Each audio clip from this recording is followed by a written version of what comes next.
Regarde les boulons, les boulons. Bon, c'est un an de bleu. Oh putain, mais c'est pas vrai. Joseph et Paul sont deux retraités de l'industrie textile de Tarare, un secteur d'activité qui a fait la gloire de la ville et dont il ne reste quasiment plus rien aujourd'hui, à leur grand regret.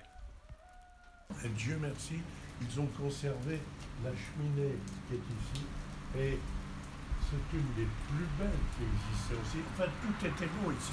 Ça vous arrache le cœur de voir tout ça, mais ça vous parle quand même de l'intérieur. Tous deux membres de la Société d'histoire, d'archéologie et de généalogie des monts de Tarare, nichés dans la tour du quartier du château, ils s'affairent à collecter des documents historiques et rédigent des ouvrages pour entretenir la mémoire de la ville, mais aussi la leur. Les deux hommes aiment échanger et se remémorer des souvenirs de leur carrière. Mais quand il s'agit d'évoquer la fin de l'épopée industrielle de la commune en matière de textile, Paul est amer et sévère. On a tué le textile pour vendre tout le reste. Le nombre d'entreprises que l'on a fait crever, finalement, et pour quelque chose que l'on faisait bien. Et tout ça a été foutu en l'air. Voilà. Heureusement, d'anciennes usines ont été réhabilitées.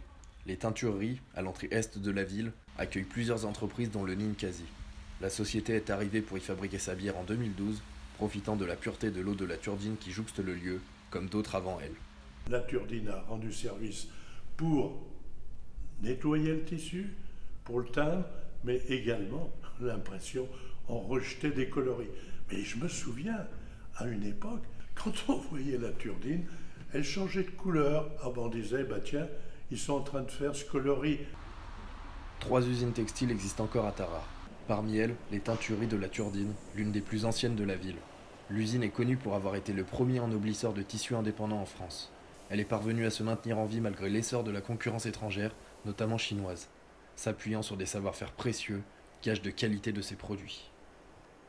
À l'époque, nous faisions, la teinturerie de la Turdine faisait du blanchiment de tissus. Nous avons effectivement sur Tarare encore 2 sites de fabrication. L'un pour tout ce qui concerne la teinture. La teinture, c'est donc apporter une couleur à un tissu. Et l'autre site sur lequel nous sommes aujourd'hui est le site de l'impression, c'est-à-dire apporter un dessin sur un tissu. Et sur les 2 sites, nous y apportons, au-delà du dessin, des fonctionnalités particulières qui sont liées à l'usage et à la destination du tissu, comme du déperlant, de l'imperméabilisant, de l'anti-feu, de l'anti-acarien et de l'anti-Covid aujourd'hui. Bien que largement décomposée, l'industrie du textile n'est donc pas morte à Tarare.